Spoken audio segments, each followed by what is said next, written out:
Good evening, everyone. I just pushed the blue button. Now it's a red button, so I guess that means we're broadcasting live. No, I'm teasing. I actually like the little broadcast buttons. One of the things that Skype don't have, I wish Skype would have, but I do like Skype too. Anyway, people, welcome to Paranormal Talk. As you can see, we're a little crazy already tonight. We're going to be talking about ufology because, in just a week or 2 weeks, Uncle Sam's going to release all this stuff. Now, I don't want to burst any bubbles. I know a lot of what's coming out already because I'm privy to some inside information. But still, there ought to be some good stuff coming out. Not. So we'll get into this in the show, but it's let's just say it's not what I was hoping it would be.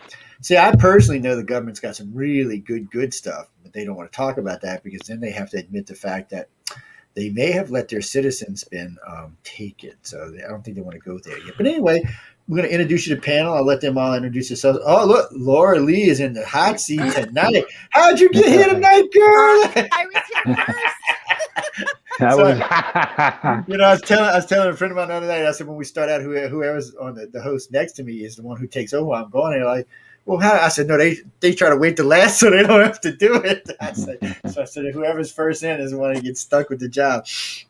But anyway, y'all should know Laura Lee Potman by now, but I'll let her properly introduce herself, and she can pass y'all on while I turn everybody else on so the rest of the world can hear us. Hi, everybody. Like Joe said, I'm Laura Lee Potvin. We've got, I think we're almost, we're even tonight with the Canadians. I'm from Canada. I'm a psychic medium, crystal Reiki energy healer, Akashic records practitioner, spiritual teacher and mentor, and I'm also a nurse.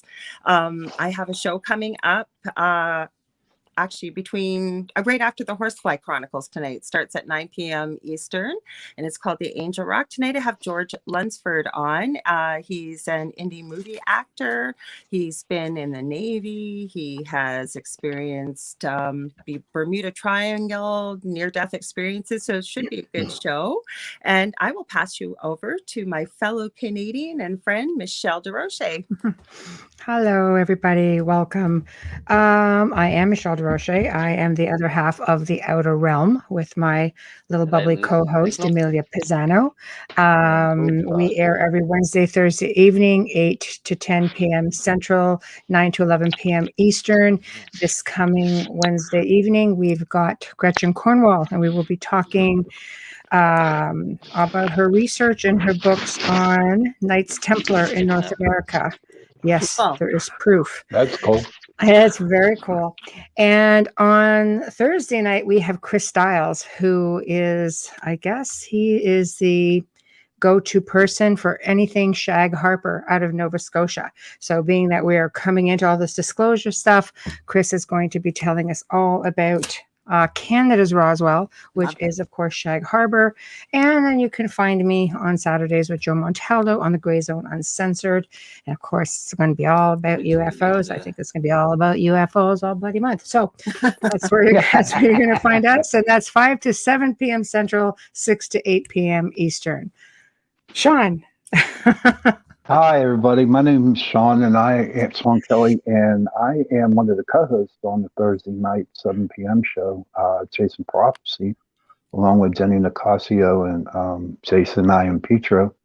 I am the founder of the Pittsburgh Paranormal Society, and I have been doing paranormal work for over 30 years now. And I'm a meat cutter for a supermarket chain. So my real job is cutting meat, and my secondary job is hunting ghosts and trying to find answers. Everybody's got a real job. That's so, yeah. Mike? On to Michael. That's right. Are you there, Mike? You're on mute, Mike.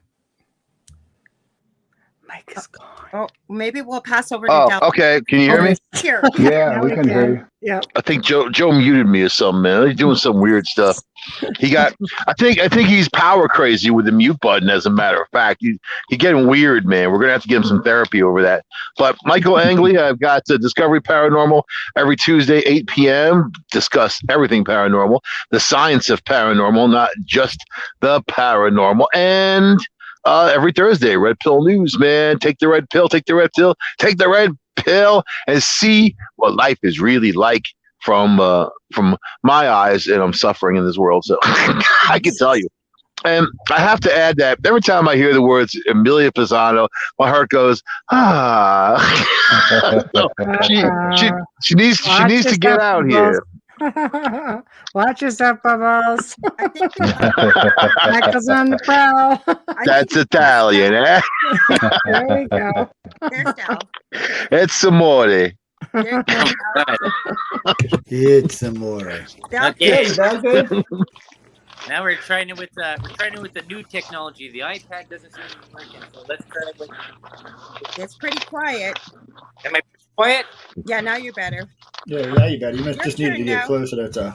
Holy jumped it. Okay. So everybody got their No, plug Dal is in? just about to introduce Oh, himself. okay, good, Dal. Okay, Del. Tomorrow, May 25th, birthday day at 9 p.m. Join the celebration. The delicious recipe, What Days- time? 9 p.m. Eastern. Tomorrow is his 99th, man. Y'all be Do you sure know to where tune you in. are, Dal? Do you know what day it is? Yeah. Yeah, No, he has a good guest again. He's got Q from YouTube, way up in Alaska. Yep. Mhm. Okay, there we go. All right. And then Joe Montaldo, we're back to you. But I everybody, am. Sean, you got in? Everybody got in? Okay. Well, y'all Yeah. notify me, guys. And y'all been listening to Network long enough to know where I'm hiding out at. And to a friend of mine who asked me earlier, I don't list all the shows I do on the site. I mean, all the shows on the network are listed on the site or on the other site, depending on what you're looking for. So, but I don't list every show I host on the network for some reason. Because like this particular show, it rarely has any of our names on it. Mhm. Every now and then I'll stick my name in the title just for GP, but usually not. Now, the Friday show is different. Speaking of that, this Friday, we have a guest joining us on the Paranormal. Actually, we're going to do Science and Beyond. I'm going to do it as a panel show, but we're going to do Science and Beyond this Friday. And we got Gary Hasling coming in. He's one of the guys who was in Capel Green in the movie with us. But they're introducing their new, it's a big ufology secrets coming out tomorrow. So we'll be talking about it Friday, I guess. So anyway, I thought I'd bring that up while I'm thinking about it, since we seem to be themed out in ufology for the next couple of weeks until I guess all this blows over. So anyway, let me ask this question, everybody. We'll just start with Laura Lee because she's in the line right there. Oh wait, why don't I see my great, beautiful self? Oh, there I am. Okay. So, Wow. Hey, it gets crazy sometimes, people. I got to see myself. What the hell's wrong here? But so let me ask this question first. What should we hope? What do we hope is going to come out in disclosure, and what should we hope for? What I mean is what is there going to be enough evidence or something real to really prove ET exists, or should we even hope for that? Okay, so my thoughts are we've already had a supposed disclosure from one of the Alphabet Soup organizations, and it was pretty well everything redacted, no video, no photos. I have a feeling they may give us a little bit, but they're not going to give it to us all. The only way I can see them doing that, and Joe loves to call me conspiracy princess, is if they decide to pull a false flag like a fake invasion. Mike, Trying to scare people. You can say something, Sergio? I was just telling Mike to mute himself. Okay. So I'm not expecting a lot. I think they'll throw a few little tidbits. I can't even call them bones. Maybe they might release a few things, but I'm not expecting full disclosure. Not at all. That's my thoughts. Okay, evil redheaded person to the right. Come on, Joe. Give her a break. Damn. I was talking about you, actually. Little horns. Well, I find it kind of interesting because I believe the U.S. is one of the last to disclose when it comes to militaries or government. I also personally feel as though the public gets better stuff than what the military is actually going to want to own up to sharing. Everybody's got a camera phone now, and there's a lot of information that's coming out. We can find all kinds of it everywhere. I tend to think it's going to be limited bits and pieces. I think they've been here all along, whether they're on the planet, under the water, in the sky above the planet. I don't think they're going to tell us anything we already don't know, but I think it's cool that they're jumping on board and having getting into the fun. There, I'll leave it at that. I do too. Look, Mike jumped ahead of Doug. He was like, wait, I'm gonna jump ahead, man. Mike, what do you think, man? I think that I hate this stupid platform. I hit one damn button. I got to hit 15 buttons to get back to what I was again. On a side note, I was Hey, talking with look Michelle at him about. in the middle. Yeah, he isn't. But on a side note, and this has nothing to do with tonight's show, I was talking with Michelle about this the other night. Next meet, we're going to talk about it, but we're going to setting up a new kind of format that this will be part of, but it won't be the primary part. So anyway, that's not for the night. I just want to give y'all a heads up on it. Just we're adding some more video feeds, another 2 video feeds, so we got to change some things around. So I want to really start using BitTube as a live feed, and maybe one of the other ones. Alfred Weber invited us over there, but just a couple besides that. And I'd like to incorporate that into this because that's really people are starting to grow and move that way and kind of leave in some of the other platforms. So I think it's a good time to take advantage of it. But anyway, Michael, so you think we're going to get disclosure? You think, while we're on this, and we'll come back around, but so, Trump did order the full disclosure of everything the Pentagon's got. So is this going to happen, Michael? I like it when they asked Biden about it and he ran out of there like he was 22 years old, man, a track star. He was like, So, what are they going to say? They're going to say the same thing they always say. Always. There'll be a little bit more, a couple bits more. Now they call them UVAs and not UFOs. They have other determinations. They're not going to outright say, they're here and everything you thought about religion is stupid. And then you guys are a bunch of morons and you're all infected. And then run out of there. That would be my briefing. My briefing would be 20 seconds long. You're all screwed. Bye. Yes, you're going to die, you SOBs. Yeah. You actually think there's going to be anything pertinent in that report? When I get to me, I'll talk a little bit about it. But who's up next? Dell's in the center square. So Dell, you up next? No, I'm looking at the screen here. All right, on YouTube. Dell. I'm looking at the screen on YouTube here, and I'm thinking of the movie Charlie's Angels, and I'm looking at Michael Angley as like boss or. When you see that little speaker box that's just blinking, never get to see his face. He's just blinking all the time. The mysterious one.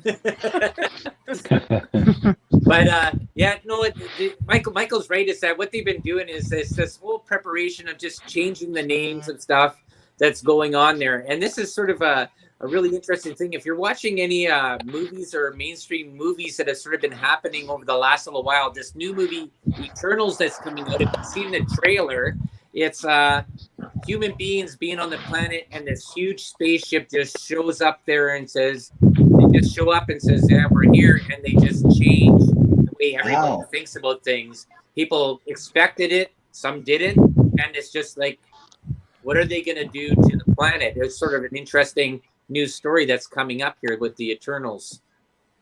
Marvel on whatever, if you check it out on Amazon Prime or whatever. Sounds like predictive programming. Yep. Goodness, there's what? Who's up now? Oh, Sean, you're up next. I can't actually see the screen at the moment. Oh, you can't? Well, this is what I think. I think we talked about this last week on our show. And for me personally, I think our government is just, just like putting a Band-Aid on top of something that they cannot really want to do. You had your so-called COVID, and then everyone got the shot, and then all of a sudden the gas prices went up, and the government's saying, oh, we got to make our people very, very happy. So why don't we let out some UFO shows video and say, hey, this is what we got. And they're full of shit. Excuse my language. I believe that the government is, I don't know. I get sick when I even think about them. Yeah, they've got to be, man. It's just like It's on camera. Sorry. Hey, Mike, shit. Hey, Mike. Holy damn, dude. He lives. I can't even see myself. It knew if you plugged him long enough, he would finally get on camera. There you go. I'll leave it like this. This is like an early birthday present. You're alien. Happy birthday to you. We'll all have to call in tomorrow. I had to come out and get my drink, man. He's in there drinking. I'm so happy. You just made my night.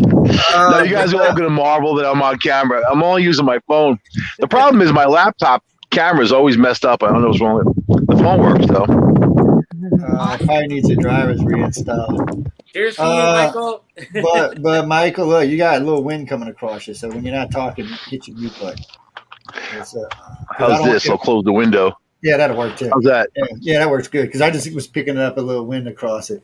So, you know, Sean, I'm kind of with you. I mean, I'll tell you all this. I know for a fact that the government has some pretty interesting stuff that they know for sure. That they know, but the problem is they don't really understand the agendas of the aliens any more than, say, some of the top researchers in the field. They understand the technology better because they have access to it and they're using it, the little bit limited technology they have from them. But they still don't really understand why they're here, what they're doing here, and why they're screwing around with our people and messing around with our technology. I mean, they've gone and shut down nuclear silos. They've hovered over carriers. They've parked on ships. They've landed in different places around, not just our country, but other countries. So you got to kind of wonder, you know, why does the government want to? I guess if it wouldn't be for Trump, the government wouldn't be releasing anything, because in the end, you know, this is just going to cause more questions than answers. I know 4 videos that are coming out, pretty good videos too. Obviously not ours, obviously not the Chinese, the Russians, or the Indians. So whose are they? And when you press the government for an answer, they don't immediately go to extraterrestrial. No, it's going to be Native Americans, man. You know what? They've been hiding stuff for a long time. What do you think they got in that teepee? They got those tomahawks, man. You better watch out. They got something parked down there in that damn hole in the ground out there. They got, you know what? It was the ant people who came up from underground that taught the Hopi Indians everything that they knew. And these people were using chicken bones for tools. And then these ant people came up and started building all kinds of stuff. So, and what do you think ant people look like? Look like the grays with the big eyes and whatever, right? There's a lot to that, man. You ever go out there, the Hopi Indian territory, like the reservation? I was just out there in September, October. It's amazing. We were out in it was about 4 years ago. We were actually going up to Colorado for a couple of things, and then we were in Utah. But we were in a couple of different places. We was in some Pueblo stuff. We was Hopi stuff. We went around checking out a couple of things. Then I stopped and seen a friend of mine on one of the. So this guy, a good friend of mine, lives on a reservation. So when you leave Utah to go see him, it's like you drive across. The reservation's like half of Colorado. I'm not sure. It's literally half of Colorado. So when you finally get there, it's like 8 hours from where I was. But man, it's nothing but woods, deer, and rabbit. That's all you see in the whole. Oh, and coyote. Sorry. And skinwalkers, man. Don't forget about the skinwalkers. They're running around all over the place. Yeah, that's like us. I listened to Carla the other night talking about the skinwalker, and said, "Dude, I've been there twice." I said, I'm just not that. I don't know, man. It just not Skinwalker Ranch. I mean, skinwalkers. Like everywhere. My friend's dad had an experience up by Shiprock, northern New Mexico, up by the border there. And he said this thing was running next to his truck at 65 miles an hour. He was going 65. It was clawing at him to get at him. Like it even made nail marks in the paint of his truck. When he got to a gas station finally in Gallup, he checked out his truck and he said it was like blood on there and whatever. But people say it all the time. I mean, they ain't no mule deer. I mean, what do you think can run 60 miles an hour? Oh, them damn deer fast, man. A crackhead? Maybe a crackhead. They're pretty quick. Them deer pretty fast, man. They were cruising alongside of us. Question? Yeah. Yes. What is so... I'm new to the alien UFO deal. What is so How dare you? big about New Mexico? It's open, wide open, people dumb. I was in Colorado right? And we were just about to go to New Mexico, and they actually closed everything down because of COVID, and we were kind of stuck because there was fires to the north and to the west. That was really our only path. So I was talking to my mom, and she's like, just tell people that a UFO dropped you off in New Mexico. They'll believe that. They're into that, because I had New York license plates. I'm like, they're going to figure out that I drove into New Mexico from another state. But they're like, if you're from New York, you're okay. But I had to drive through Colorado to get there. It was just kind of funny. Funny tidbit. My mom's sense of humor. It's weird when you're out and about. But when Arizona, New Mexico is a good place for sky watching.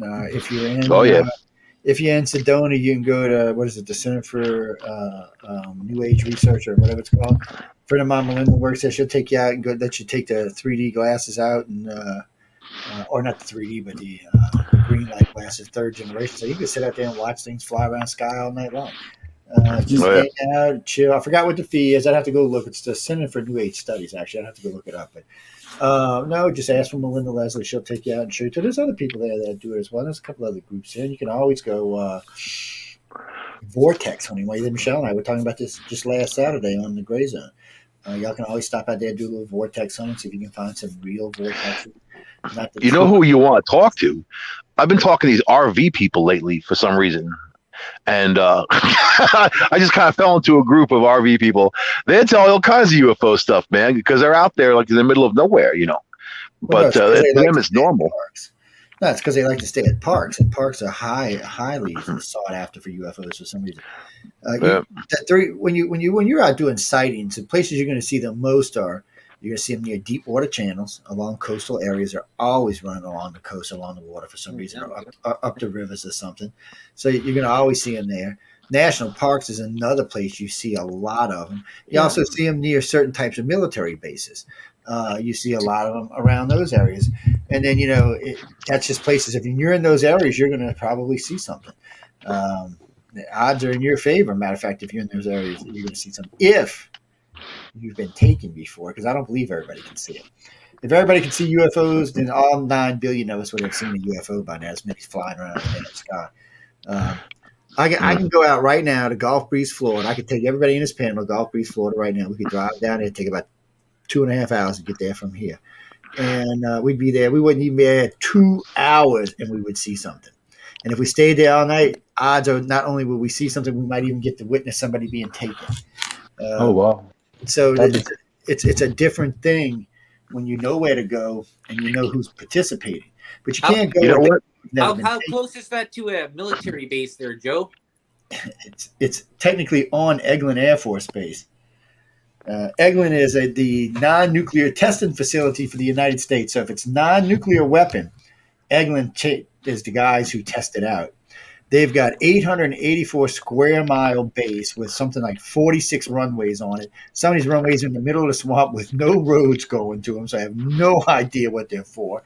They're all scattered all over the place.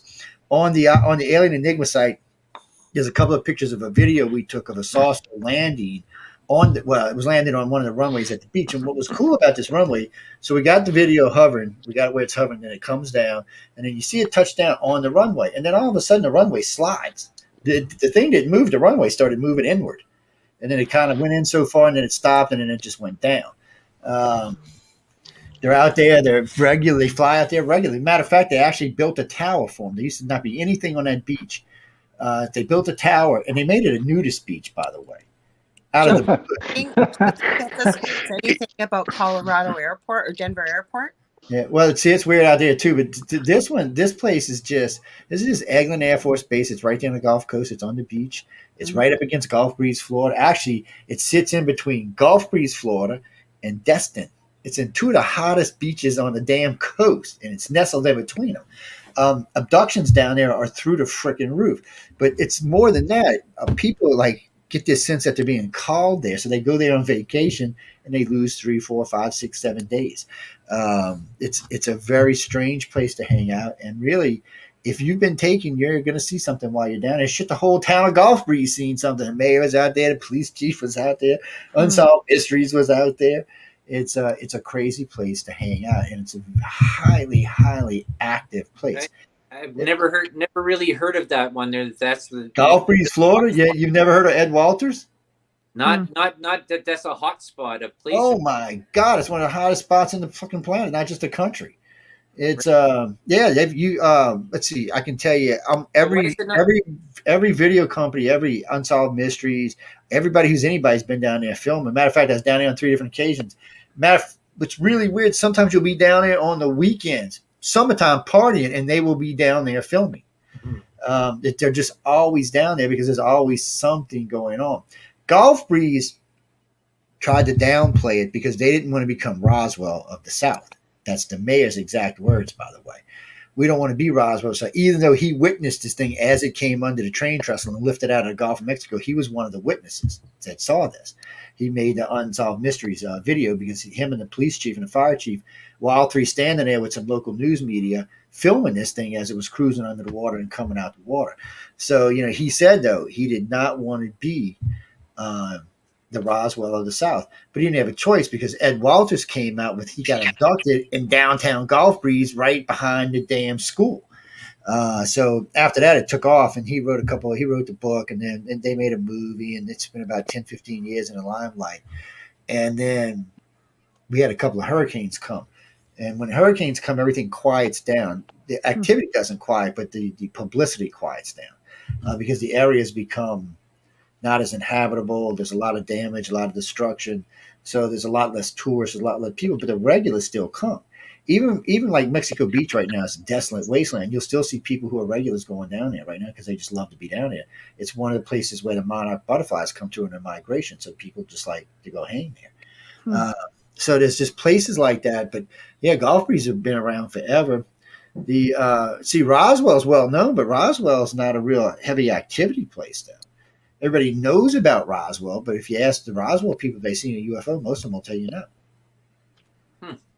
What is it called? What you said? It's Walters Air Force? No, it's Eglin Air Force Base. Eglin, and it's Whiting Field as well. Whiting Field is what special ops, where some special ops units work out of. There's actually several different groups. The place is huge. So if you're on the coast and you drive up the interstate, which is 40 miles away, you're still in the base. When you cross the interstate going north of the interstate, you're still in the base. They got a place called Niceville that's creepy. Linda and I rolled up on this place at 3 o'clock in the morning. We were out UFO hunting. 3 o'clock in the morning, we come rolling up on Niceville, right? I hook her right down the street. All of a sudden, 3 guys with M16s walk out in front of me. I'm like, what the you? We was on the base. Had no idea we was on the base. Just rolled over there like we owned the place, man. It was strange. They weren't near as bad until after 9/11. After 9/11, if you rolled up on a base, they stopped you. They want to know what the hell you were doing there, what you're up to. I rolled up on NASA one night at 4 in the morning. They made me get out the car, wanted to search my car. You got explosive. I'm local, dude. Look at my license. I said, I live down the road. What the hell are you talking about? I come back here all the time. I said, I'll tell you everything that's back here. And I got to talking. The guy said, well, you are local. I'm like, yeah, I'm not out here blowing up anything. I told him what I was doing. I said I was UFO hunting. He's like, oh, they got UFOs back here? Yeah, I wouldn't be back here if I hadn't seen them. But that's part of the thing, though, now. Now you got to be careful. And like Eglin's got like 40 entrances on it. You never know where one's at because it runs scattered all over the freaking southern part of the state. And you're just driving. Just to put this in perfect perspective, outside of Mexico Beach, there's another Air Force base down there, big, huge one. Now, there's a forest. It takes 5 hours to cross this forest by car. 5 hours. I'm doing 80. And it still takes 5 hours to cross this forest. Inside the middle of this forest, all of a sudden you see a little road with a little bitty sign, biological chemical warfare testing, which I thought was banned in this country. Just little bitty old sign, one on each side of the road. I was like, look at this shit. We filmed it, videotaped it. Troopers pulled us over for that one. We cruising down the road, just like 5 miles from where I took the picture, right?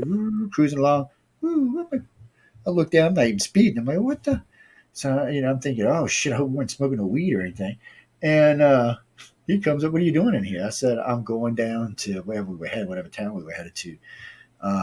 He's like, why'd y'all stop back there? And I looked at him and said, how the hell you know I stopped back there? I'm in the middle of the woods, dude. I said, you're telling me that road's got cameras? And he said, yes, sir, it does. Wow. Okay. I said, well, I stopped to take a picture of the sign that said biological chemical warfare testing. I said, last I heard that was illegal. He said, well, would you like to delete that off your phone? Oh. I said, sure, I'll delete it. He said, were you on social media at the time? I said, no. I said, I'll delete it, which I lied. I actually videotaped. It's still on Facebook somewhere. God. I mean, it's way the hell back there See you, man. somewhere. You know, I mean, you can't let them bully you. And what's he going to do? Go search all my Facebook accounts? You know, I guess he could have called Facebook and asked them to take it down. But it's ridiculous that even something like that would happen. I mean, come on. Why bother? I mean, anybody who looks me up, if they look me up on their records, they're going to know we're out there looking for UFOs. It's not like it's a big secret. It's not like FBI ain't got a freaking record this long on me. It's just like, you know, why harass me? Same thing when we get harassed out at NASA. You know, you're like, what are you doing? Mm-hmm. You know, they're doing weapons testing back. Yes, they do. They're not doing any weapons testing back here. It's illegal for them to test weapons in this area. I said, there's all kind of hunters and fishers and children who like to go play in the water and run around at night. You know, I'm like, Jesus, people. There's a lot. That's another one. That river right there, the Pearl River. They seen quite a few UFOs running up and down through there. It's about 200 feet at the edge there, and all of a sudden, you just see one cruising along.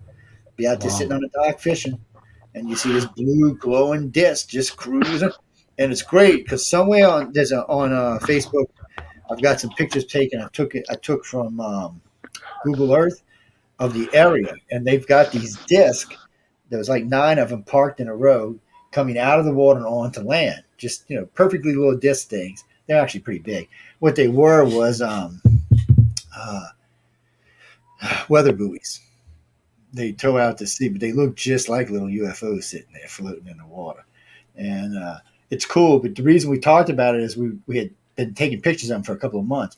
All of a sudden, in the little harbor where they hold them, they store them at NASA to bring them back out, was a regular disc sitting there.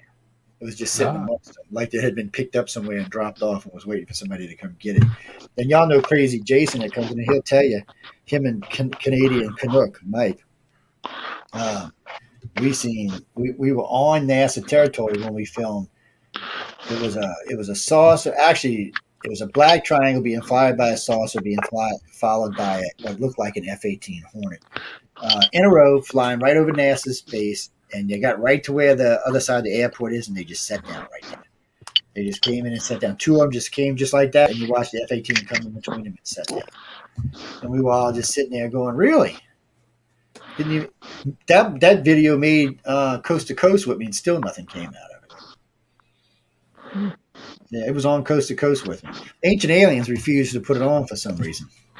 But Coast to Coast said, "Oh, can we use it?" I'm like, "Sure, yeah." Coast to Coast used the portal one, and nothing. Coast to Coast used the portal one. 160,000 people clicked that portal one at Coast to Coast, and still nothing came out of it. That's why I'm asking what y'all think is going to come out of all this stuff here, because that's actually better than some of the stuff we're going to see. Nothing. Same stuff we've heard. You have questions in the chat room. Hey, chat. What's up, chatty people? Esther Kelly Marone, Facebook. Have you ever seen UFOs? Is that how you became interested in them? Whoever wants to go first.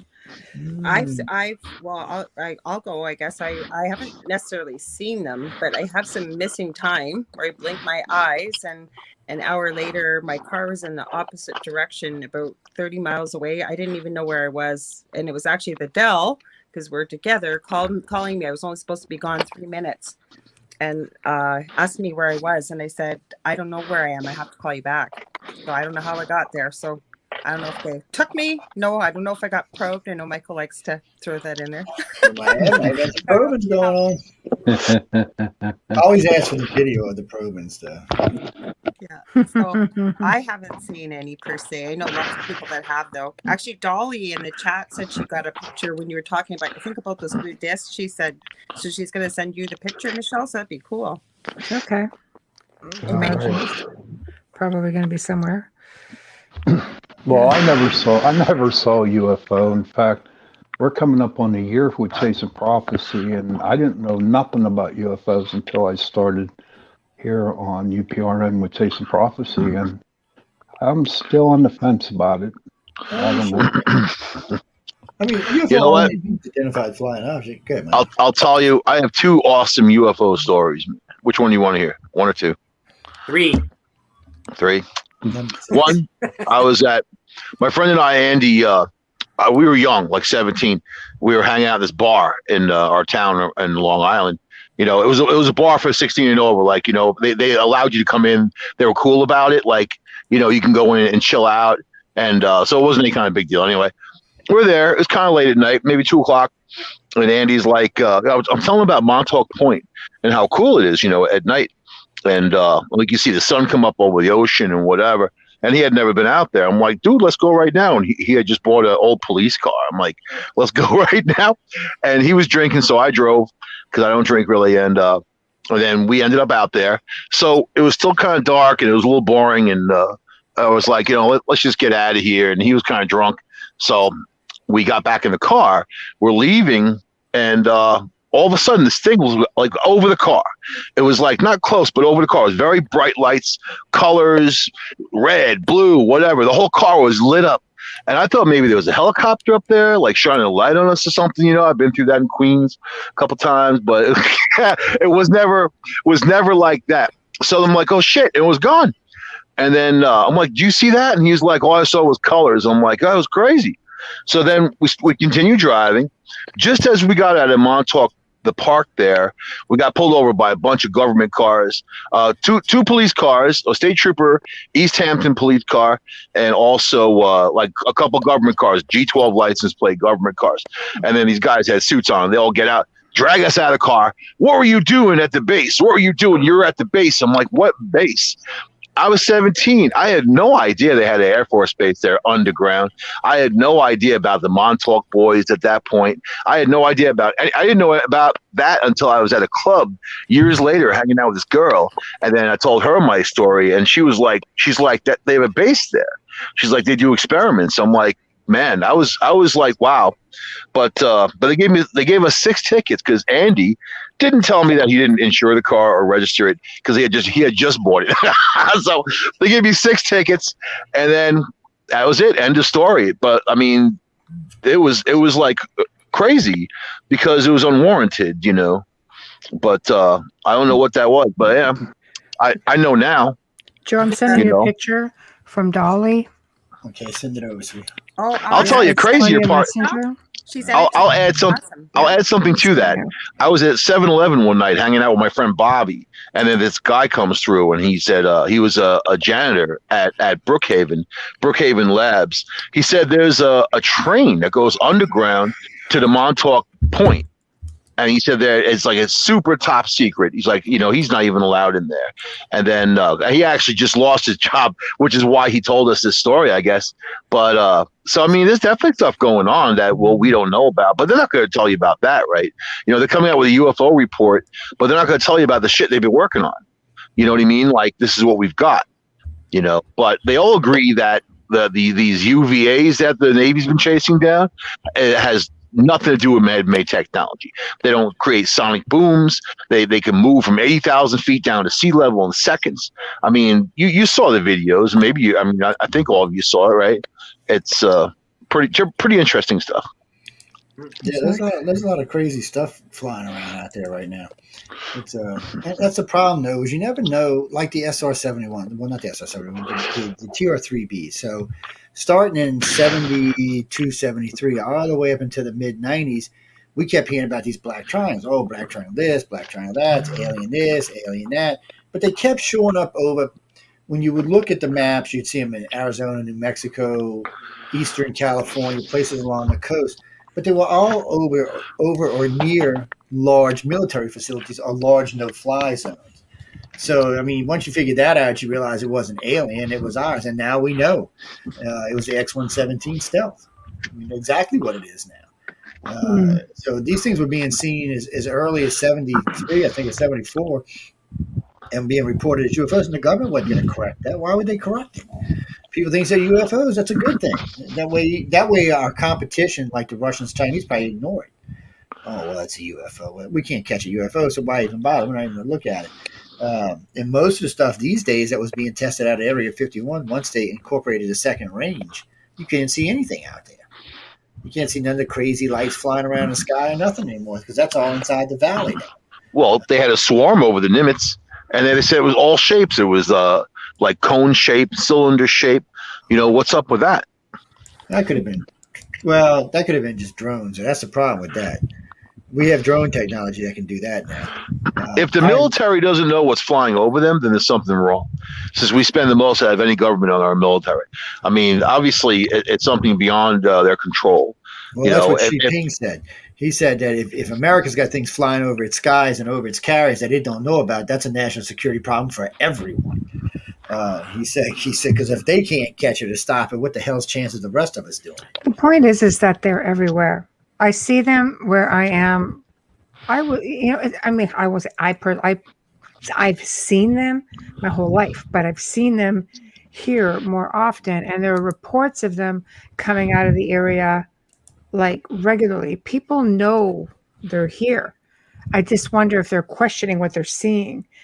Military, it's like, no, they're going to catch them. No, Joe, you and I covered a whole array of different sightings and experiences from military and personal individuals, independent people all the time, all over the world.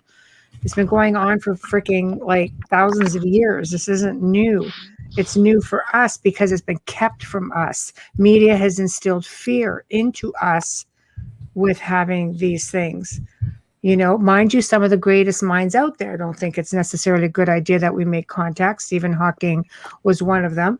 But at the end of the day, they've been here all along. They've made contact. They've made contact with our governments. They've made contact with people. Yeah. It's not a secret. Not everyone knows about it. Not everybody cares to know about it. Like Sean said, he's never really delved into it at all. I mean, some people, it's just like, you see something, we have so many satellites in the sky, you see something zinging by. Are you going to say to yourself, it's a satellite, or is it a falling star? Is it a UFO? You don't think about it. Now, for some reason, it's really in your face. So I think you have to ask yourself, why is it all of a sudden in everybody's face? That's my second story. Yeah, why See, is it a you thing opened up now? the door. There you go. Well, I was looking out my window, and I had a really big view. I had like an 80-mile view, literally. And then there was this thing. It looked like a star moving across the sky, like really smoothly. That's why I noticed it. It didn't look like a plane. It didn't have any markers, just the light, real smooth across the sky. All of a sudden, this is like 12:30 at night when the air traffic over that area is pretty much done already. But so all of a sudden, there were two planes from the south, really super fast, man, like with their markers, the lights they use was like really blink, like unusual, like military aircraft would have those kind of markers, you know what I mean? And then there was one from the north, and they were all flying to where this thing was in the sky. So I'm like looking at this, like, this is crazy. I even put it on Facebook. I was like, I'm watching this weird thing. And then when they started getting closer, this white light went zip, just to the north, man, like it was gone. It was just so smooth, like glided, but took off, man. Then the plane that was at the north, then the three planes started circling around. They weren't going anywhere. They were circling around for a few minutes. The one to the north took off. There was two in the south. One left. The other one stayed behind for another 8-10 minutes and just kept circling around. And then he eventually left. So what do you call that? It seems to me that, well aware. It's like Susie Farrell, who had said, she just saw something in the sky. She's on Facebook Messenger, and all of a sudden she's getting telepathic messages. Probably, I'm going to guess, didn't really give it much of a thought. But it's like Joe said, how many times? If you've seen one, chances are it's because you've been an experiencer, you've been contacted, you've been abducted. So maybe those who don't see them haven't been all those things. Maybe there is something to that theory.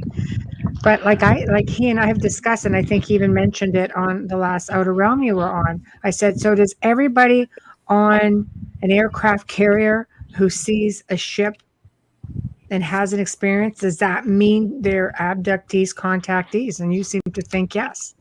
Think of it like this. On the Nimitz, now, there's been several occasions when things have been sighted. Nimitz, there's 5,500 people on the Nimitz. Mm-hmm. Okay? And no occasion at any given time when any of these events happen did 5,500 people see it. Matter of fact, in the incident I talked about, only 2,500 of us had to see non-disclosure. And that out of that 2,500, less than 200 actually saw anything. Mm-hmm. To put this in perspective, when I was talking, well, I didn't get to mention his name, but when we were talking in the hangar below the deck, and we were watching what was going on the monitor, on the deck monitors, there was other people standing next to us. Not everybody saw the thing on the deck, because I still remember the two E4 standing behind us going, "What are they talking about? There's nothing on the deck." And the other guy says, "Yeah, there is. Why do you think they're clearing the deck more? You don't see that thing sitting on the edge of the deck." He said, "There's nothing there." So obviously they didn't see it, and we saw it. And there was about 25 people staring at that screen. Only about half of them actually saw what was on the screen. And what about owls with Mike Belland? He's done a lot of research about that people that see a lot of owls, or I've ran into a lot of people that have had paranormal experiences. They usually seem to have a lot of UFO experiences. Not everybody, but a lot of people. So I just sent you another picture from Dolly. Sorry. Yeah, it's like this, right? I'll answer the question that the lady there asked before there, since I'll go now there anyways, is that no, I have not seen a UFO in person, but I have had some sort of paranormal or some sort of unexplained experience. Like there should have been a lot of times there through my life where people have witnessed that I should have died, like landing, because I used to do crazy stuff, sports stuff, jumping off things, flying through things, making crazy experiments, climbing, doing whatever, and I should have died. Everybody's like looking like you must have an angel on your shoulder that stopped you, like you were like 1 inch away from being dead. And I believe like, hey, maybe there is an angel on my shoulder. That could be whatever. And this is another part that I've been looking in there too, is about when you get into this looking into magical realms and stuff like this, where you have these entities that can sort of create a picture into your head. Maybe part of the thing is that some people might have saw a UFO, some people might have saw an angel, some people might have saw a light, some people might have saw nothing. And I'm just wondering if the experience is there, that there could be some sort of telepathic manipulation into what you might be seeing. And it can cause blips on the screen, it can show up on your camera, it can be whatever it is. And some people see it, some people don't. UFOs, or I should say alien craft, usually aren't misrepresented as lights or ghosties or demons. It's usually, oh my shit, that thing was huge and it was hovering over the top. I mean, it's usually not a misidentification. That's not something that goes on. It is something that goes on in the paranormal world, but not so much in ufology.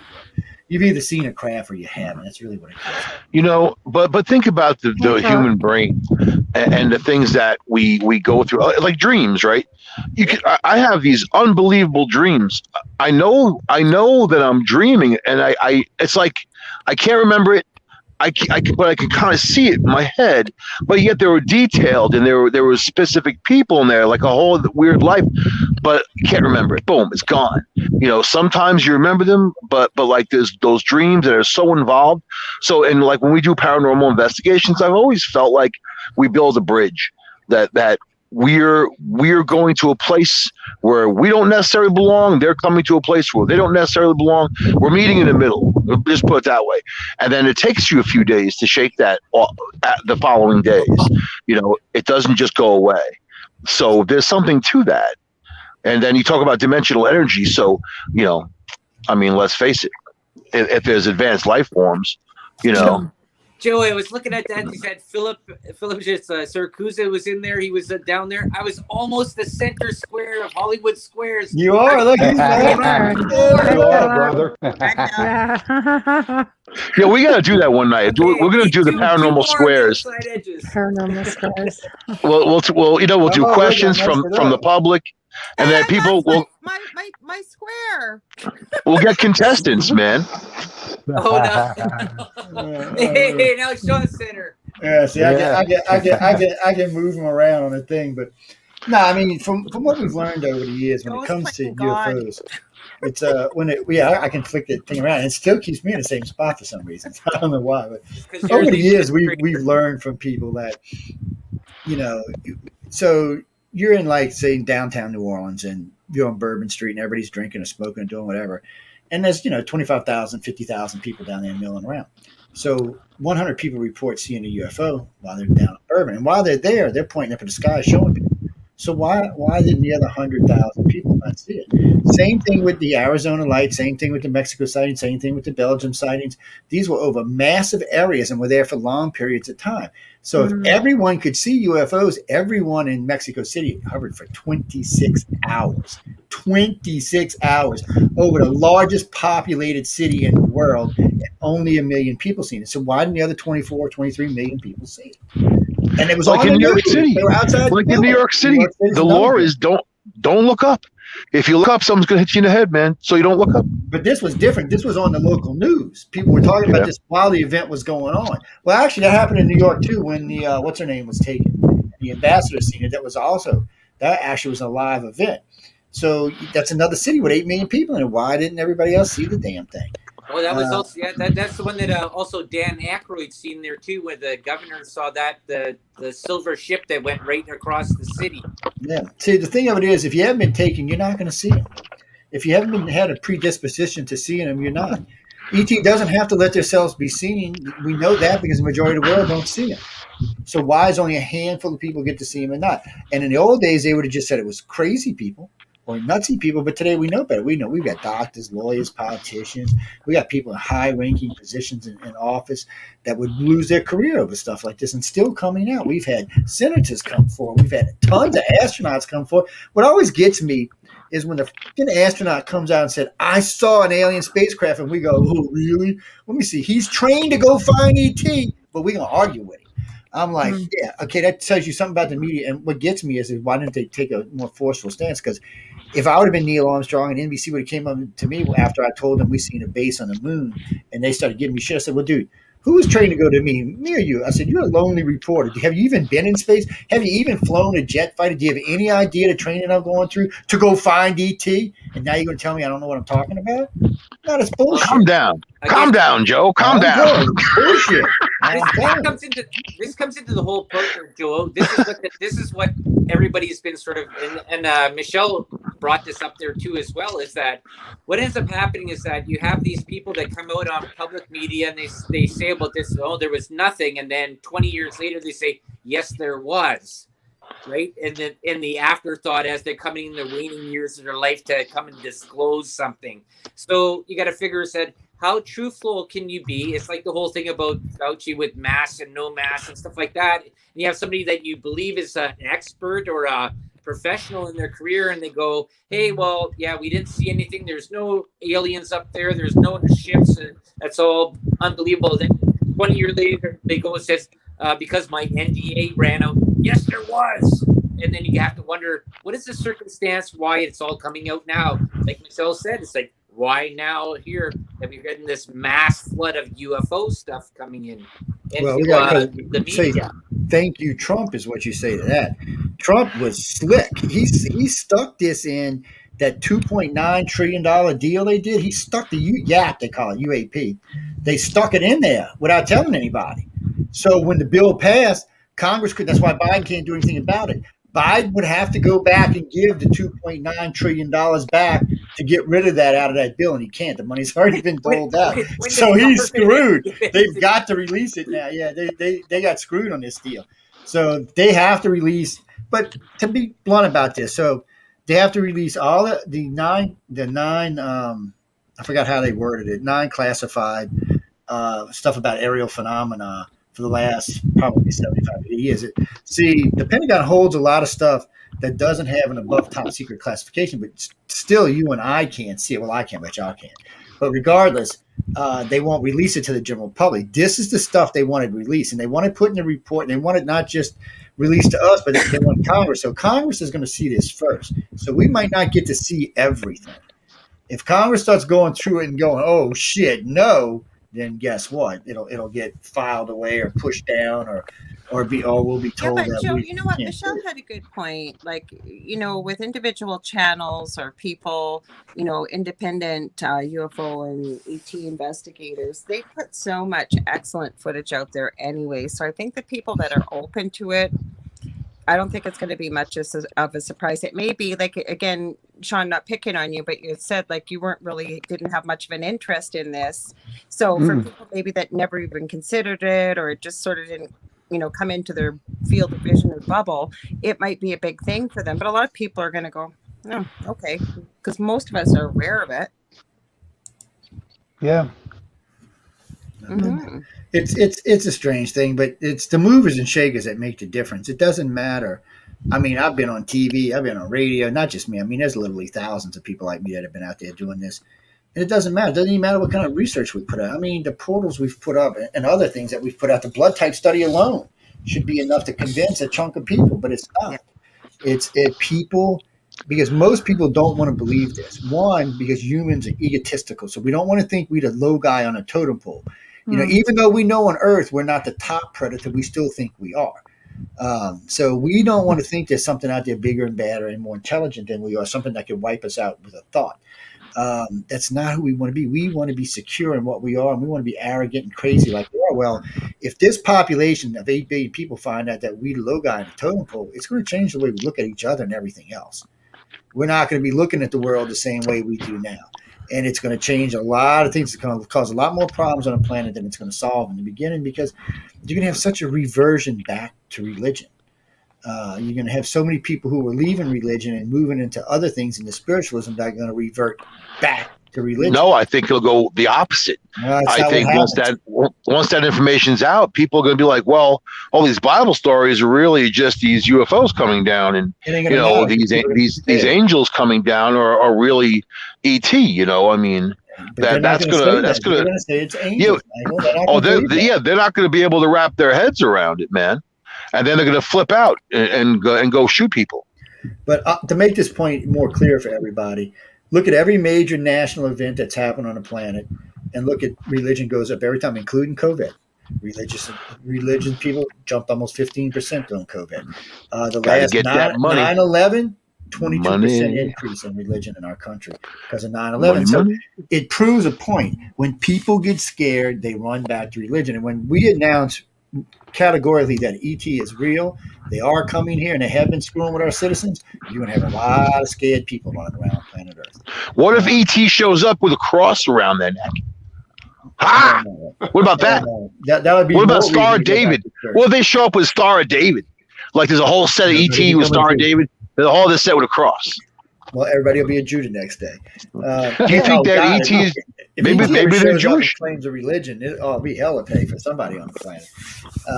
If they ever that whole planet will go religion overnight, man. If ET's religious, you won't be. If you got an advanced race that's 100 million years old and us believes in God, well, this is going to really transform the way we think. This comes into an interesting question there, because this has been a topic that's come up here, and anybody that's dealt with the UFO paranormal stuff is that this talk about Galactic Federation and no contact, and this prime directive that was sort of taken by Gene Roddenberry, put into Star Trek, that they're not supposed to interfere, but then also that you have other alien races that are interfering and experimenting on Earth. So how does this whole scenario work into the equation here, when they're supposed to this conglomerate that's supposed to be around that do not interfere with Earth, but they allow other ones to? I've never heard of anybody saying they can't directly interfere. They only can interfere to a degree, and only a certain group of them can. Actually, there's not a bunch of alien races coming to our planet. There's no evidence that there is of any kind. We got into this. As a matter of fact, when they were doing this in 2001, one of the first questions I asked as media was, well, where's the evidence? You're telling me 56 types of aliens. I can't find 56 types. Exactly. I can't even find 56 descriptions of aliens, much less types. And I can't find that many types of craft either. Now, it's like 3 basic types of craft, and then there's a shitload of probes, but they're usually orbs or spheres or pull rectangular or something, but there's nothing that's odd or abnormal outside of the regular group of craft they've been having since before any of us were born. Well, that's deal with craft, then you have to deal with interdimensional, which gets into the paranormal. If they're allowed here, Philip could talk about paranormal. But you're assuming that they're allowed here. You're assuming that the ETs allow things to come from other dimensions into this world. Right, but that's a big assumption, man. I don't know if they do or not. I mean, I think more along the lines that ET will create portals. I think entities can create portals on their own, but it's possible that entities are already using existing portals that ET is opening. I've done so many locations where both have been seen. Either, again, crazy reptilian, those I've had clients say, oh yeah, I've seen those. Are they mistaking one for the other? I don't know. But No, grays are the ones that are seen the most at sites where there have been, alleged demonic infestations or demonic oppression. Philip, and did it you may guys be see because of anything the like way you that at your move. place? Can that be Yeah, like I was gonna. a pre-programming? I wanted a second on that, Michelle. Mhm. That's true what you're saying. I'm about facts Right. and facts only. And having so many paranormal investigators here at my home, one of the things that we did pick up was there was these recordings coming through that were not ghostly, and they would come through at the time of the shadow words. They were something different, which we believe that, people say, well, why doesn't everybody see an alien? From so many experiments that we've done, we truly believe that they can go anywhere. They could be in the form of a shadow person. These beings, they do exist. Okay. Sorry, something popped up on the screen there. Yeah. Again, we don't know everything, but we know that it's a different type. We had Chris Moon here and Denise Garcia, and Yeah, they have all their equipment out, and then all of a sudden something that is not ghostly or demonic comes through that makes no sense to anybody, but it's like an alien type figured voice that we're trying to do the recordings. I'd be more than happy to share. They're mind blowing. We still can't make it out today, and it's as if they can tap in, like you said, the portals. Oh, I've done it. Yeah, I totally believe you on that one. I know Chris. I have had many sessions with Chris. Yeah, I know the ones you speak of. I've encountered them, and you're right. They're just wow. See, and then I've talked to other people there too as well that have talked about the lore of the myth, the fairy, the goblin, the gnome, and stuff like that act the exact same way, that create images in your head to make you believe of something else too, right? Tricksters and stuff like that. And I believe any interdimensional being has the capability of shape shifting. I'm gonna throw a twist on you. Projecting that what they want you to see, for example, also. Right. Okay, Joe, twist away. Well, we know the Greys, reptilians, and humans don't physically transform. We know that it takes a certain kind of being to become pure energy. But they can show you, right? They can show you. But a being that can really shapeshift would have to be something made out of pure energy, and I doubt they really exist. I would imagine they're very rare in the universe itself, because anything that can create itself by changing, but through energy, should be able to also project itself, move through time and space without having to have a craft, because it's pure energy. Because you're not going to be take a corporeal being and transform him into another corporeal being through an energy shift, because it would burn up too much stuff. The amount of energy alone would be enormous, and anything around it would probably be damaged. But you have to put that. That's what we understand of as of yet. No, this isn't so much about this. This is more about energy has to. You can't say that. Actually, I can, Dale. I know energy has to work a certain way in the universe. Right. Unfortunately, it doesn't matter whether you're an alien or not. Plasma is still going to move through space and time the same way, whether you're a gray or a human. You can't say that. No, you most certainly can. Plasma's plasma. No, what we understand, what our understanding of how the universe works is, this is what we can figure out. We don't know what another. Let's rephrase it. Let's put this in a different way. What your understanding of the universe is. Do not speak for me. What your understanding of the universe is. You can say that all day long. You don't know what my understanding of the universe is. You don't even know who I've been connected to or what I've been doing. So, or what my pedigrees are. So speak for yourself here, my friend. I can tell you for a fact that there's nothing. I can tell you for a fact there's nothing on this planet that's transforming itself through pure energy that we know of. Yeah, it's not, mainly because of gravity. What would happen if you reverted to a pure energy form on a planet with a 1G environment? You'd be a ghost. All you got to do is go to a lab and take a plasma and watch what happens to it when it transforms. It don't float, my friend. It goes flunk. Okay, so what does a ghost do? What does a UFO do? Well, I don't believe in ghosts, but y'all know that. I've said there's 100 things. I've already said the same thing. I've never believed in ghosts. Ghosts are either one or two things to me. They're either residual energy left behind or something crossing over from the closest veil to us. I think they're dimensional bleed through. I've never thought that ghosts were dead people. Okay. And no one's ever been able to convince me that they're dead. Okay, so how can the relatives of people start showing up and then they're their relatives and they know? Yeah, that's easy. Because in every dimension on both sides of you, you exist there. So does your mom, so does your dad. And in your life, they may still be alive and talking to you while you're laying there in bed. That's just dimensional bleed through. Joe, the Buddha says, release your ego and be one with the universe. Some people just have a better ego, and like I said before, some of us are here to teach, and some of us are here to learn. Okay, explain dimensional. I'm learning. Bleed through then. How do you scientifically explain dimensional bleed through? Dimensional bleed through is just when the two veils are rubbing up against each other. Okay, explain that scientifically. Same way. It's two pieces of energy rubbing up against each other until they create a hole. Just like if you take, let me finish, Del. Just like if I take two hot wires and I start rubbing against each other, they're going to eventually melt that hole and they're going to create an arc in the center. It's the same thing. It's not anything science. It's not even big science. Matter of fact, there are a group of scientists out there right now looking at ways to cross through or to get through the dimensional portals, because now they actually agree that there's more than 11 dimensions. There's probably several thousand or several million. So they do think there's ways to do that. And they just put a warning out, 7 months ago, we were talking about on this network, that humans can accidentally walk in the portals and find themselves in different places. They said that micro wormholes and stuff open on this planet on a regular basis. So this isn't even science fiction anymore. That's the whole question of this. Can you recreate it in any which way in shape or form? No, you can't. Actually, you can. Actually, that's not true. We can represent it, and I can even introduce you to somebody who can bring you across veils. Okay, sure. Show me. I'd love to see that. Come on down, baby. I'll introduce you to Namar, and she's done it for more than you already. And it's not even the first person that we know that can do it. Actually, they should just be able to come right up here. No, why is she going to come up there? You're the non-believer. She's the believer. You got to come to her, my friend. That's how that works. Doesn't she have a magic doorway?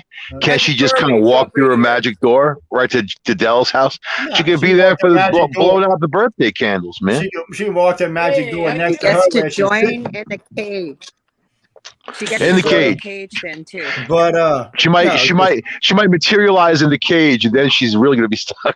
No, why would she materialize? It's the veils are rubbing. It's the point where they rub together. So if she's down here and it's rubbing together next to her, that's not Canada. That's Louisiana. Sounds like friction to me, man. Hope someone uses you're going to just show up in the same place on the other dimension. That's all. Maybe they can't show up here because of we have a border restriction going on right now. I don't think that'll do it. But unless you have the ability to fly like a witch, it ain't gonna do you no good. Crossing portals isn't gonna put you in Canada. It's still gonna put you where you were, just in another dimension. Unless it's a different Earth, and then God knows what you might find in. Well, or maybe the women will be in charge, and the men will be all subservient. I'm sure there's lots of those. That's the least of my worries. I'm sure there's lots of those out there. I'm sure there's lots of dimensions like that one. And Joe, you'll be Michelle's number one too. There we go. And the dimension right next to this one, I have down in Southern Ontario, and we'll see. And the dimension right next to this one, I got 50 wives, man. I said, Michelle, you'll be calling Joe number one like Picard calls. What's his name? Number one. I had to look and see what time it was. I don't want to run into the next minute. What is that, Ronnie?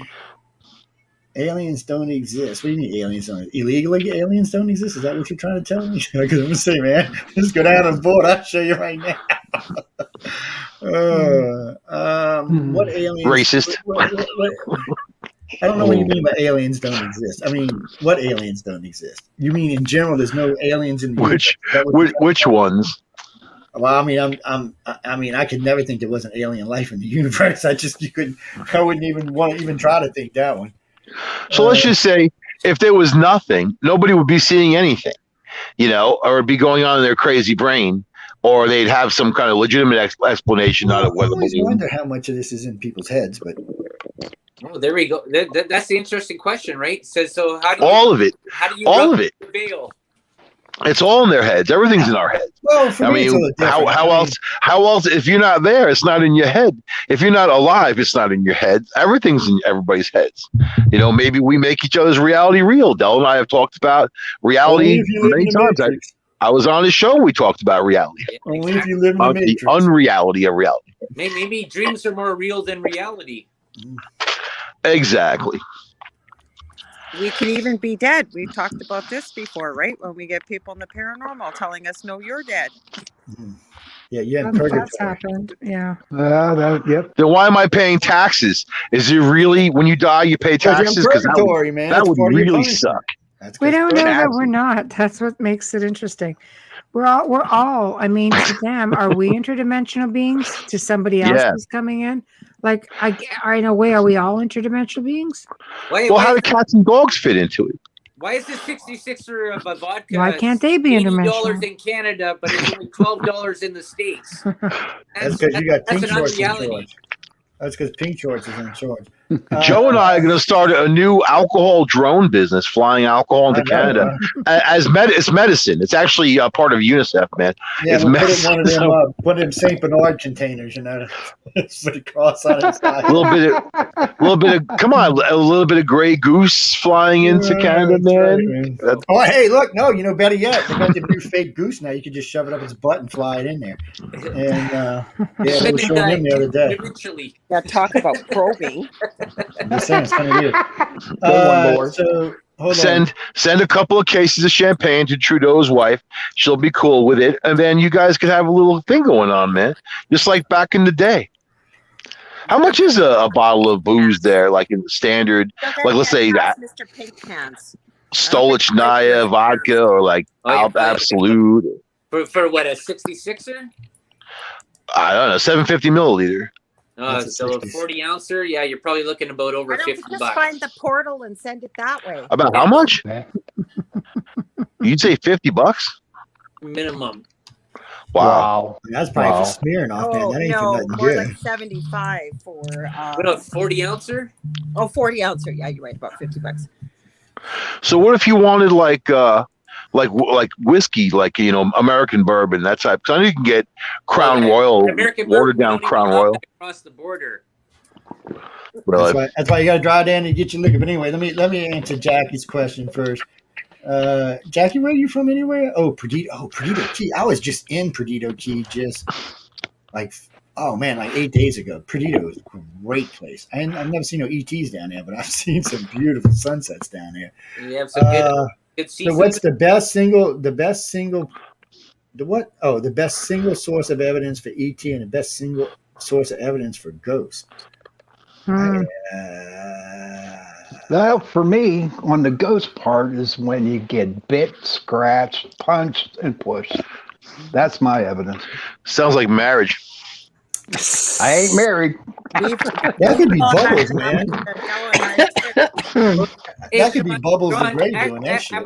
Sean, this is a good question because Sean, I would like to know, when somebody that you've investigated there that ends up with these bites and scratches and marks, have you videotaped them when they were sleeping and these marks have shown up on their body?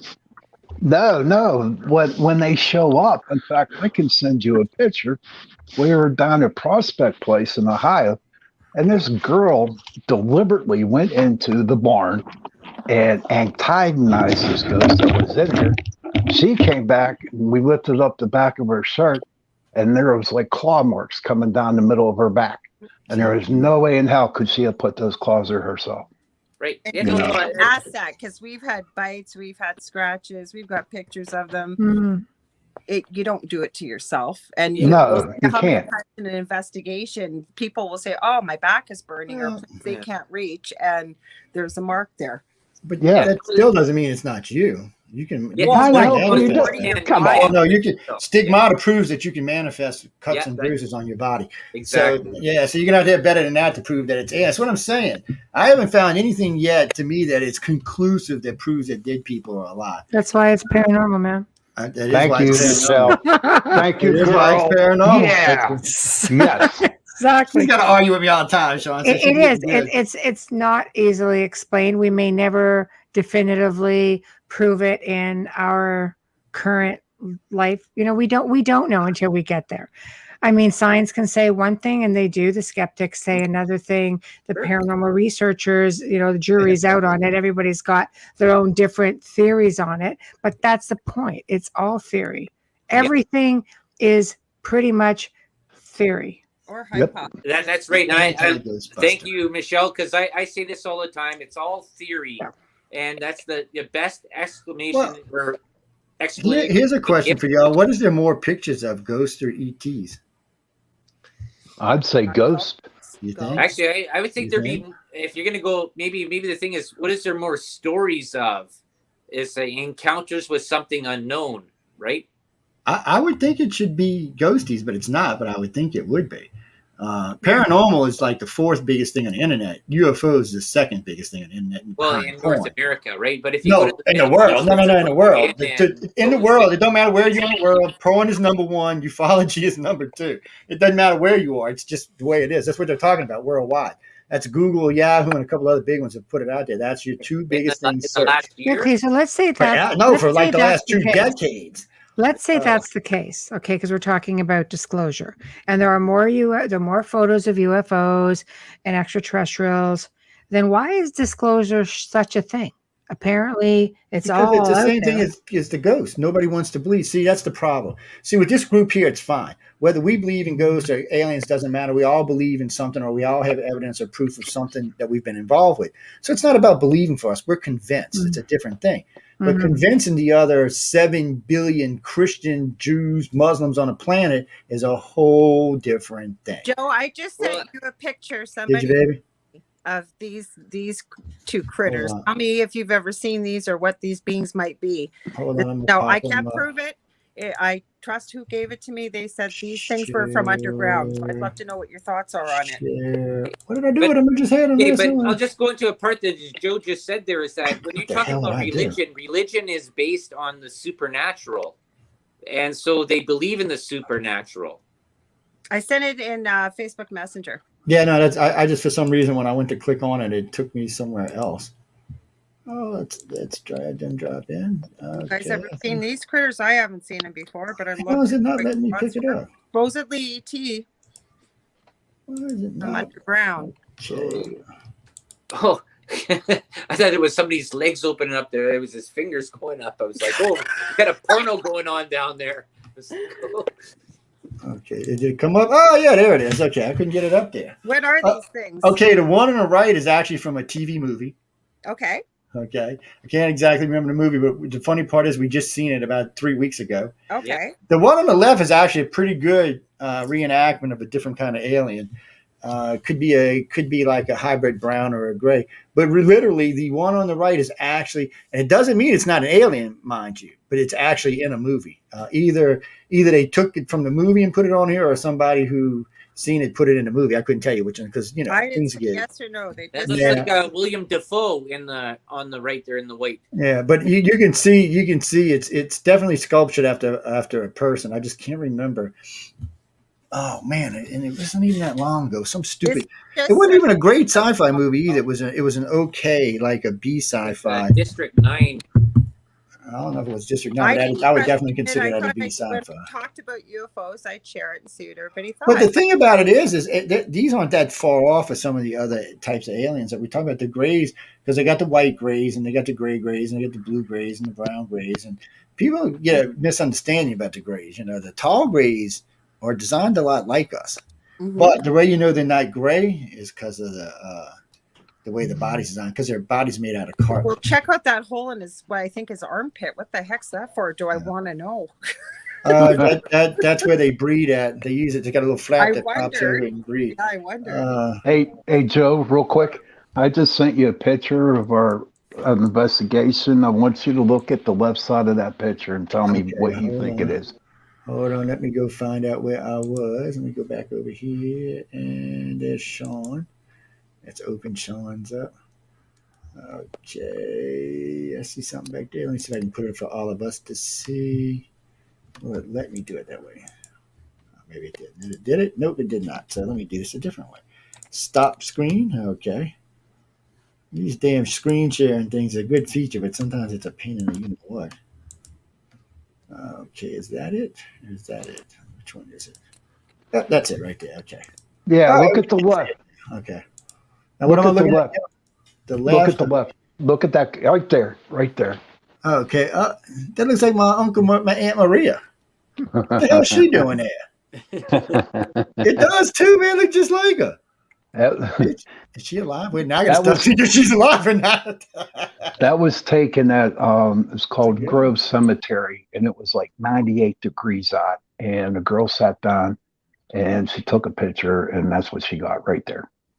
See, I love when you get those ones when you just pop it up and you get something you wouldn't We expect. call him the preacher man. Oh, this one right Same here. I'm thing. looking at, yeah. Yep. That's a Yeah. beautiful picture, Sean. Thank you. See, I would definitely think both of these. I would say were dimensional bleachers. I would say That was our first one right there. The girl in the closet. Oops, go back. There it is. Yeah, right there. Where'd That one text there. come from? What? Oh, my messenger got text. I was like, where the fuck is texting me, man? I couldn't find, it kept popping up on the screen over here. It's That's making me crazy. incredible, Sean. Those are good. Thank you. And what was crazy about that picture with the girl in the closet, my ex-girlfriend at the time, she took that with a video camera, and you couldn't see her when on the video camera. But when she went to review it, like 30 minutes later, that's what popped up was the girl. It And is that's my weird how other things come up on still shots better than they come up on video. I think that was one of Taps's problems when they were always trying to find shit. They were always so into the video, but most of the shots I see that are even good are almost always stills. Yeah, I mean, she just took a picture, and that dude, and if you look at him where he's looking down, it was his wife and his daughter who were dead too, and he was looking at him. Hey, I wow. just sent you a picture there too, Joe. Oh no, I just tried to post it. It didn't come up for some reason on the screen. The aliens in New York. Yeah, I was trying to post it up, but for some reason it didn't pop up. It's yeah. See, to me, see, these kind of shots make my argument for dimensional bleed through because that's what they look like. They look like somebody who's aware and paying attention, just not in this dimension. Okay, so what do you do with the intelligent ones? What do you do when you get voice recordings and you have things I that say, are bitch, get out of my intelligently dimension and go home. speaking to? I tell them to go back Okay, to their own damn but that's dimension not where they belong. that's not even a viable answer. Give me a real one. That is a real answer. You think Pretend I'm I'm screwing around? pretend I'm 5 serious. years old and I want a real answer. I'm serious. I I'm would not tell going them to to take my get parents' the. stupid word for it. First thing I would do is start looking for the energy source, and then I'd get rid of the energy source, and then they would go away. That's one thing I learned about living in New Orleans. Haunted or not haunted, if you can find the energy source, you can get rid of whatever it is. Something's got to be anchoring it there. Something's got to be bringing it there. Something's got to be bringing it across. So there's got to be an energy source somewhere. Something somewhere. It could be a person. It could be some kind of equipment. It could be a lot of different things. But one thing I have definitely learned, it is usually some type of energy source involved somewhere along the line. Usually it's people, though. Usually gifted people that don't know they're gifted. I met a lot of people through the abduction research that had the ability to see across portals. That's one of the things that changed my mind about ghosts, is because they could see these people and talk to these people, and they were talking to relatives and cousins and sisters and brothers that weren't actually their sisters and brothers because they were from a different dimension. But they still were dressing the same. And it was always minor differences, like the eye color might be green instead of blue, the hair might be blonde instead of red. Dad, maybe his favorite shirt may be striped sideways and vertical instead of horizontal. Weird little things, but it's still the same people, and it's still the same dad, it's still the same mom, it's still the same sister that you're talking to. So when you're stressed out of your mind and you're standing there or laying there and you're just so beyond the point, it's easy for your mind to cross the veil because it's seeking answers. It's seeking comfort is what it's seeking. And when it does, a lot of times it'll lock on to the closest family. It might be your mom, your dad, your uncle, and they may be talking to you. And they may be telling you. And almost every time I hear one of these descriptions, and there are literally thousands of these on the internet, almost always said, yeah, it was definitely my mom, it was definitely my dad. But, it was something different. My mom's hair was blonde. Her hair was never blonde. or she looked like this, or she looked like that. It's something that's always a subtle difference. It's not a major one. It's not enough to make you think, oh, it's something different, but it is something that makes you think. And in that case, it's always, to me, it's been the same thing. You're just talking a live person in a different dimension. Usually what I hear is people will say that, yeah, like you said, their mom or their dad or whatever, but they tend to appear at an age when they look their best, if you will. Like they say they I've were heard that as well. Yeah. For human spirits. Yeah. Mm-hmm. Then why don't all ghosts do that? Or anybody? Because I've never heard that. Almost anybody I've talked to said it was the person that died. Mm-hmm. All the time. Yeah. Yeah, it's like they'll say, no, this is what my mom looked like in her 20s. And You just look at a photograph. Yeah. Yeah, it's so when they were like the most attractive or beautiful, young, healthy. That's usually unless it's child where they felt their best and they had the best memories and such, right? Yep. That's religious training is what that is. This really interesting question, you guys. We've all talked about this before about soul splitting and stuff like that, interdimensional stuff. Is that how do you know that you're not being visited by a soul of yourself from another dimension? Could be. That, yeah. Or from the future coming back and talking to you that you don't recognize. Again, I got to go with Michelle on this one. Because that would be the most connective thing. There would be your own bloodline soul connection. Yeah, but Del, I got your energy, right? On this, that we're never going to know the answers, all of them, until I say this too, until we transition back home ourselves. That's true. I agree. That's true. Like, what if these? And I'm going to come back and haunt Joe's ass and say, I know these answers. Told you Look, wasn't a again. damn I'm going to say this again, nicely as I can. Speak for yourselves, not for me. What if some of these negative spirits that you're feeling in your house, in some places, are actually you there from a different dimension that doesn't like what you're doing? You know, oh man, take it back to its dimension. I don't believe that your theory is irrelevant. It absolutely is. I believe, again, I go back to the point that it's all theory. There are beings, there's so many different dimensions and levels within the same space. It's not even funny. And we're just this one tiny little grain of sand on a really freaking big beach. And with that being said, anything and everything has the potential to manifest itself here. We are all literally interdimensional if we're looking at it that way. Yeah. So, it's like the doppelganger theory, like you're showing here up here, it's exact mirror image of you. Well, sure. Then that comes up with your theory, Joe, interdimensional. Are we splitting? Is our soul splitting? Are we just coming through like multiple times, like layers, Well, that's the problem with all of this. Or karma. And this is the real problem for all paranormal people, everybody, including myself. So if multiple dimensions do exist, then ghosts and demons probably don't. And the reason why is this. Let me finish. Because there is no reincarnation if there's multiple dimensions. Right off the bat, there's no need for reincarnation if there's multiple dimensions. Because your soul is existing in every dimension at the same time. So if there's 100 million of you, and as they die, you're snapping back to the same soul, there is no need for reincarnation. Well, that also means that more than likely what you think is ghost is either a relative or another dimensional bleed through. Because there's so many dimensions rubbing up against it. I don't have to. But when you think of it like this, we live in a bubble. And this particular bubble has probably 100 million different dimensions rubbing up against us, which means that's 100 different million versions of not just you, but of everything on this planet. So that means that things that are dying here may not be dying there. And they may be functioning alive and moving through life, and you may be watching them and not the dead person. And you can't prove you're not, because there's no way to prove someone is dead. Right. Most people don't even think you're looking so you're thinking big, but you're looking so microscopic that the numbers are so huge that you can't see what they're possible. And then there's the thing that you're existing in all these different dimensions at the same time. So you should be able to at least contact some of them. Like Lori said, the only way we're going to find out is when we're dead and 6 feet under. Then we'll get the answer. You don't need to die to know the answers. That's the whole point to all of this. You don't need to die to know the answers. Well, you really don't. You just got to have someone who has. Put yourself into thinking you know the answers, but I don't have to think. At the end of the day, you have to work with mindset. Okay, you can't go to someone who's lived a horrific experience and tell them it didn't happen. That, well, sorry, you've been attacked by something. Oh, it was a bleed through. You have to put yourself in a position and try to understand where they're coming from. Something caused damage. Something, like I've seen crazy ass shit. And let me tell you, I mean, okay, with the human spirits, man. Okay, when you remote view, you see things a little differently also. Okay, it's bearing that in mind.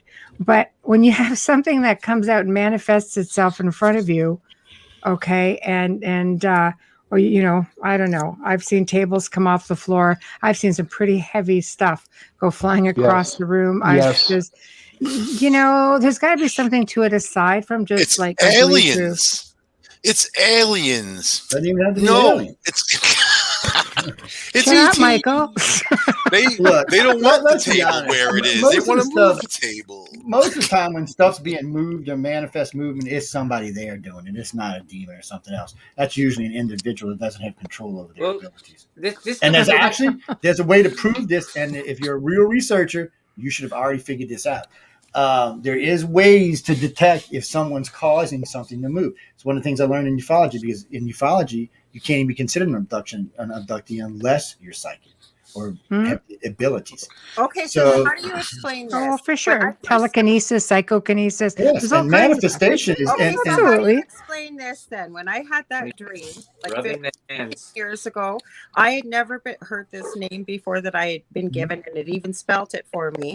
And I looked for this name. I was raised Roman Catholic. You hear about all these saints or the fallen angels or whatever. I didn't find that name till 10 years later, and I just about fell off my chair that everything it told me was written right in the demonology lore about it. So how did that happen? I just channeled it from a previous version of myself? No, actually, you might not have. You may have seen it anywhere along the line, just never realized it.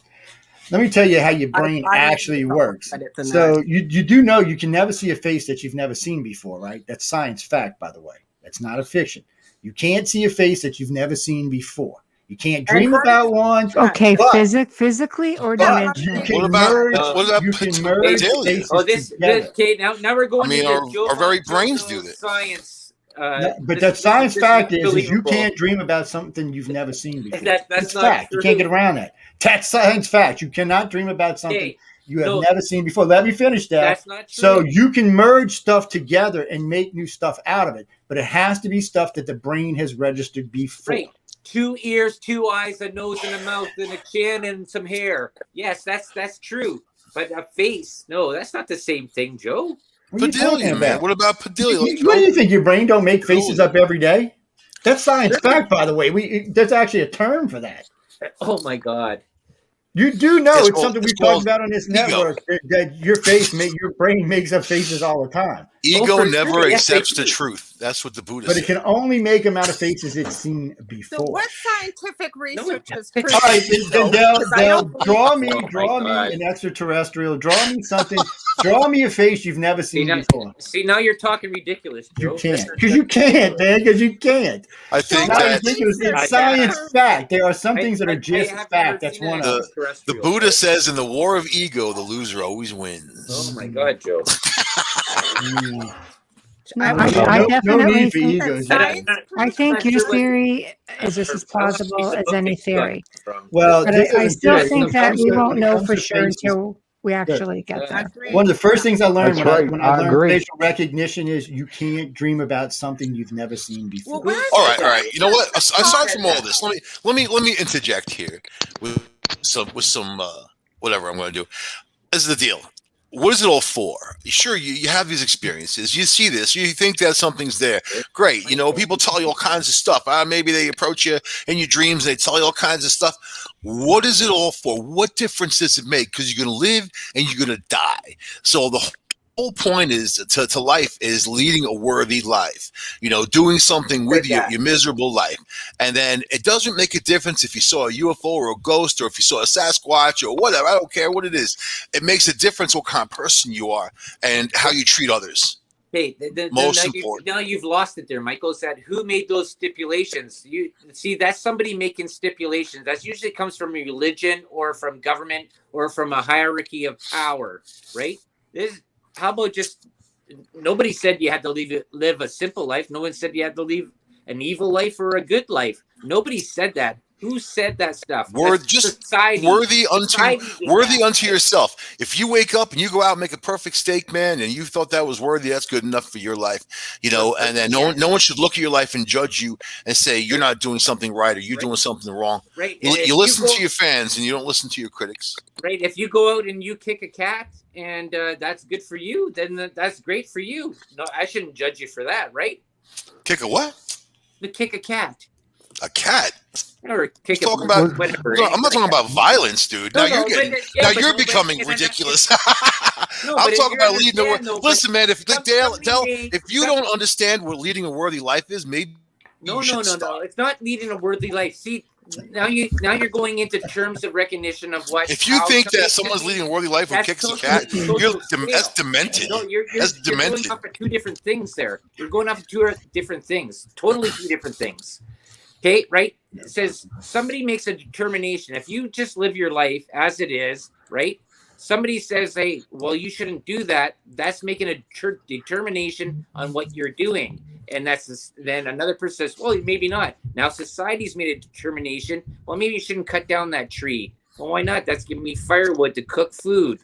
And they're going, well, trees are for life. This is what goes in this whole social structure we're getting into now in today's life, where you're having all these parties of economic green and fossil fuels and everything. It's really weird how social structure and little groups form and tribalism forms, right? Certain things, like, I'm not saying because that you get stuck in groups. You get cats, Michael. I'm just you saying have to that be able to discover peace. Peace inside of chaos. If you can find peace inside of chaos, then you can exist a worthy life. Right. Unto yourself. You know what? Don't let the world weigh down on you. Right. That's exactly. No, that's the thing though, right? But my peace and chaos may be determined from somebody else's, might be totally different. And that's right. It's subjective. It's the individual. Can say that it's the individual. Or if you go around kicking cats, someone's going to catch up to you, man. Yeah. There's a lot of cat lovers. Or I rub my hands together and I break through the veil, and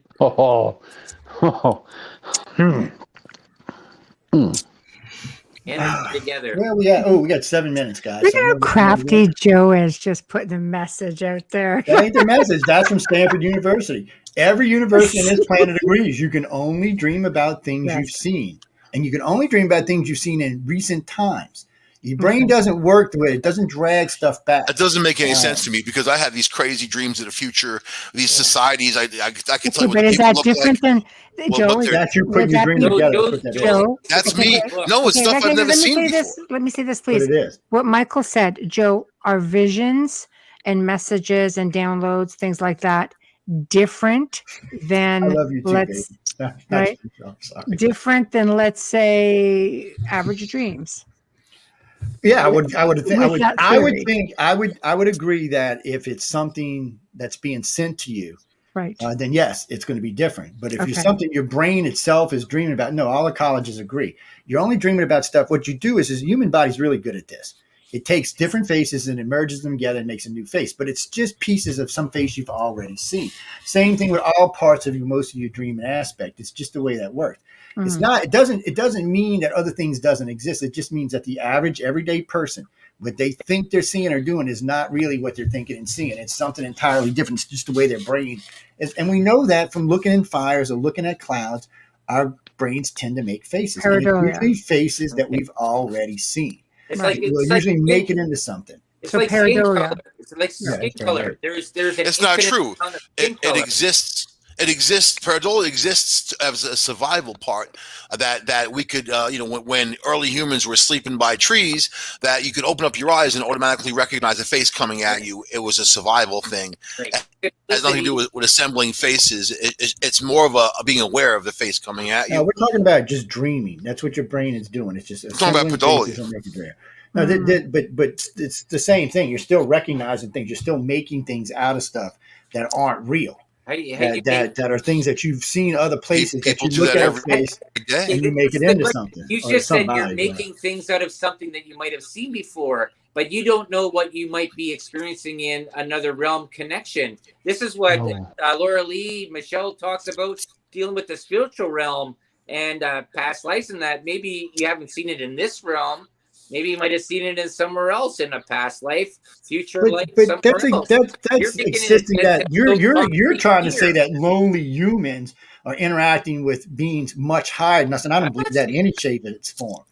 I don't believe most humans can even cross across a Who's to veil, say much less that anything these else. ET didn't come here so they can do, you know what, so they can further their own people and use us too, you know. ET did not There's come here to further their own a people. lot of thoughts. Joe, you don't know 100% of the universe. Stop trying to have an answer for everything. There's things that you just don't know. History, Mike. There's things that It's I don't about know. There's history on things our that planet. a lot of us There don't are know. lots of things But we you do can't know, though. condemn people for ghosts. You can't condemn people, Nobody especially condemns since you people run a for network that half the shows talk about it. Nobody You know, can care it less. really comes down to the experience.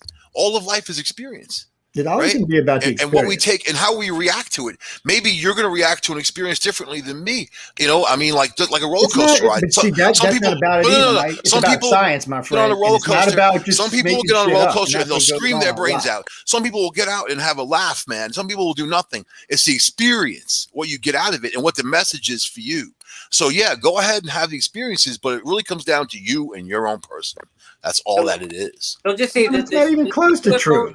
The UFO you saw on the aircraft carrier, was that true or is that not true? There were multiple witnesses. I want to get a lie detector test going There on, was man. multiple witnesses and videotape. Of course it was true. There's differences between real evidence and bullshit circumstantial evidence. Okay. Let's be honest. The majority of paranormal and ufology evidence is bullshit circumstantial evidence. There's no proof. It's not like you got the ghost saying, "Hi, I'm Bob Reese. I lived at 10189 Johnson Lane. I died from this. This is why I'm haunting you. This is why I'm here." That doesn't happen.